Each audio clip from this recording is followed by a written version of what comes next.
So the Davenport diagram is the Henderson-Hasselbalch equation in graphical form. So it relates the partial pressure of carbon dioxide and the bicarbonate concentration to the extracellular pH.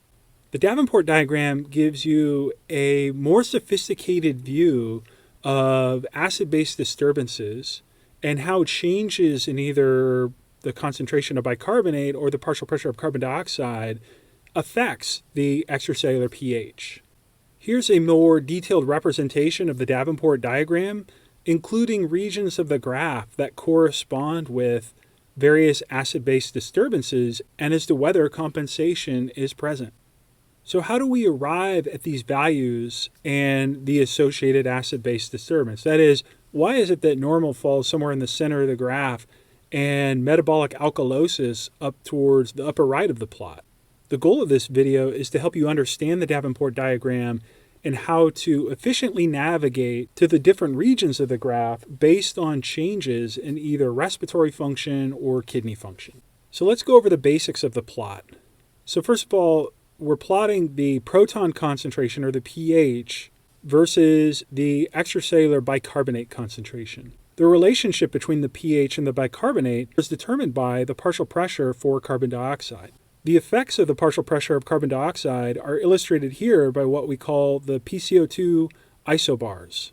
So how do we find the normal area on this plot? Well, the normal arterial values for carbon dioxide are 40 millimeters of mercury, bicarbonate 24 milliequivalents per liter, and pH 7.4.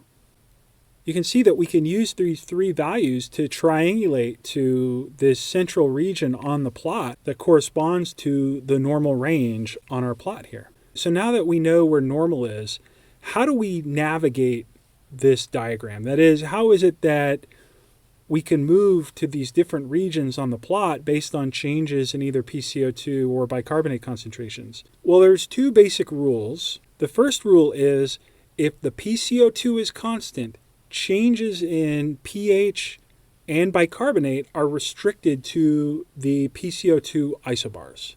Okay, so PCO2 is determined by the alveolar ventilation.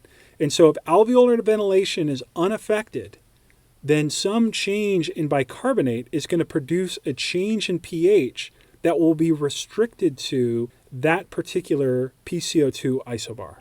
So again, what this means is if PCO2 is constant, you are stuck to that particular isobar based on the level of alveolar ventilation. The second rule is if PCO2 changes, the corresponding changes in bicarbonate and pH must occur parallel to what we call the hemoglobin buffer lines. So here you can see there are multiple hemoglobin buffer lines that are pointed up towards the left at this angle. So any movement from one isobar to the other isobar must be parallel to these hemoglobin buffer lines. You're not stuck to the lines, it just has to be parallel to those lines. So why is that? Well, the angle of this line is determined by the buffering capacity of hemoglobin. Remember, the vast majority of carbon dioxide that is transported in the blood is allowed to react with water to produce the bicarbonate and the proton. Most of the protons that are produced in this fashion are buffered by proteins, especially hemoglobin. This angle of the hemoglobin buffer line represents the strength of that buffering capacity. Okay, so those are the two rules for navigating the Davenport diagram. So let's start applying these rules beginning from normal, but seeing how these values can change given various acid-base disturbances. The first one is respiratory acidosis. So we're going to see what happens if there's an increase in arterial PCO2. So the question is, predict the pH and the bicarbonate concentration if the PCO2 increases to 80 millimeters of mercury. So we start at normal, and we're going to transition from 40 millimeters of mercury to 80 millimeters of mercury. But instead of just jumping straight up or straight to the left, we're going to go in a way that proceeds parallel to these hemoglobin buffer lines. So up to the left from 40 to 80, resulting in these changes in pH and bicarbonate. We would expect the PCO2 to obviously be 80 now, the bicarbonate concentration somewhere around 29, and the pH somewhere around 7.18. Next, respiratory alkalosis, a decrease in arterial PCO2. So this occurs via hyperventilation. Predict the pH in the bicarbonate concentration if the PCO2 decreases to 20 millimeters of mercury. So again, we're restricted to travel along or parallel to the hemoglobin buffer lines from 40 to 20 in this case, producing these changes. PCO2 is 20, bicarbonate 19, and the pH is approximately 7.6. Okay, so those were changes in ventilation producing changes in the PCO2. Let's look at examples where we have a change in the bicarbonate concentration. So let's consider metabolic alkalosis. So there's an increase in the arterial pH. This will either cause or is caused by an increase in the bicarbonate concentration, but we're going to assume no change to ventilation. So let's predict the pH in the PCO2 if the bicarbonate concentration increases from 24 to 50. Well, because there's no change in the ventilation producing no change in the partial pressure for CO2, we simply travel along this PCO2 isobar until we reach a bicarbonate concentration of 50. And based on that, our new pH is approximately 7.7. Okay, now let's consider metabolic acidosis. Metabolic acidosis is going to result in a reduction in the bicarbonate concentration. So predict the PCO2 and pH if the bicarbonate concentration decreases to 15 milliequivalents per liter. Well, again, no change in ventilation, therefore no change in the PCO2. So we're stuck to this PCO2 isobar. We simply follow it down until we reach a bicarbonate concentration of 15 milliequivalents per liter, and there you have it, pH of 7.2.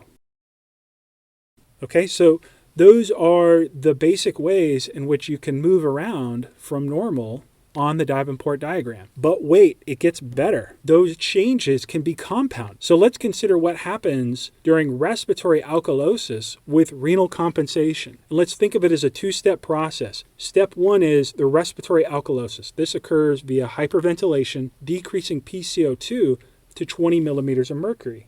Step two is the renal compensation. This occurs by decreasing proton secretion and decreasing the production of new bicarbonate. Plasma bicarbonate concentrations are going to decrease to 13 milliequivalents per liter. So based on these changes, what's the new pH? Well, let's attack it stepwise. Step one, hyperventilation. We move parallel to the hemoglobin buffer line from 40 to 20. And now the renal compensation. Based on this change of ventilation, we're stuck on the 20 millimeter mercury isobar. So the kidneys can't move us back to 40 millimeters mercury, but what they can do is bring us back towards a pH of 7.4. This is accomplished by decreasing the bicarbonate concentration, in this case to 13, producing this partial compensation. And there is our new pH, just over 7.4, somewhere around 7.45. Another example. Respiratory acidosis with renal compensation. So let's say step one, some impairment to respiratory function, let's say pulmonary edema, which is going to affect gas exchange. This produces an increase in the PCO2 to 80 millimeters of mercury. This is a pretty extreme change, but let's go with it. And step two is the renal compensation. This is going to occur by increasing proton secretion and increasing the production of new bicarbonate. This will cause the bicarbonate concentration to climb, in this case to 43 milliequivalents per liter. What's the new pH? Well, step one is the increase in the PCO2. Step two is the compensatory change produced by the kidneys, increasing the bicarbonate concentration, and there you have it. We achieve a partial compensation somewhere in the neighborhood of 7.35 or so based on these effects. So now we see how compounded events can be additive in how they affect the bicarbonate concentration and the pH and the PCO2. They can become even more complex when we consider that other factors, such as metabolic factors, can also challenge the pH and can be compensated for by both systems. So the first example of this is, let's consider lactic acidosis. Let's say that step one is hypoperfusion. resulting in overproduction of lactic acid due to decreased oxygen delivery to metabolically active tissues. Step 2 is the first compensatory response, and this will be by the respiratory system, because the respiratory system can respond very quickly. Remember, they exert rapid changes to pH control, and they will compensate for this by increasing ventilation. Let's say increasing the ventilation such that now the PCO2 drops to 20 millimeters of mercury. Step 3 will be the renal compensation, which takes a little longer, but this will occur by increasing proton secretion and the production of new bicarbonate, and we'll say increase the bicarbonate concentration to 11 milliequivalents per liter. So let's walk through it. Step 1, the lactic acidosis, drops us down here to a pH of 7.1. So now we have the two systems that are going to exert changes to bring us back towards a pH of 7.4. First, the respiratory system is going to increase ventilation, which is going to bring us closer to 7.4 by decreasing the partial pressure for carbon dioxide. And then the kidneys will increase production of new bicarbonate, bringing us even closer to that pH of 7.4. So now we end up down here in the lower area of this graph. Our bicarbonate concentration is low, our partial pressure of CO2 is low, but pH is back towards 7.4, which is really important. Let's look at another complex example. Let's say antacid overdose. So too much bicarbonate intake. We'll say that this increased intake of antacids increases the pH to 7.8. Again, the respiratory system is going to be the first to respond. It'll do this by decreasing ventilation to bring the PCO2 up to 70 millimeters of mercury. And then number 3, we will then see renal compensation. This will occur by decreasing the reabsorption of that bicarbonate. So now we have this excessive bicarbonate concentration. Not all of that filtered bicarbonate is going to be reabsorbed. Therefore, we should see some excretion of that bicarbonate within the urine. And then on top of that, the kidneys will decrease the secretion of protons and decrease the rate of new bicarbonate production. So let's walk through it. Step 1, the bicarbonate concentration climbs to somewhere around 60 milliequivalents per liter, bringing us to a pH of 7.8. Step 2, the respiratory system decreases ventilation, brings us to a PCO2 of approximately 70, which is somewhere in between these two isobars, the 80 and the 40 millimeter mercury isobars. That brings us closer back towards a pH of 7.4, and the kidneys are going to bring us even closer by increasing bicarbonate excretion and decreasing the production of new bicarbonate. Bicarbonate concentration drops to somewhere around 45 milliequivalents per liter, and that brings us back towards a pH of 7.45.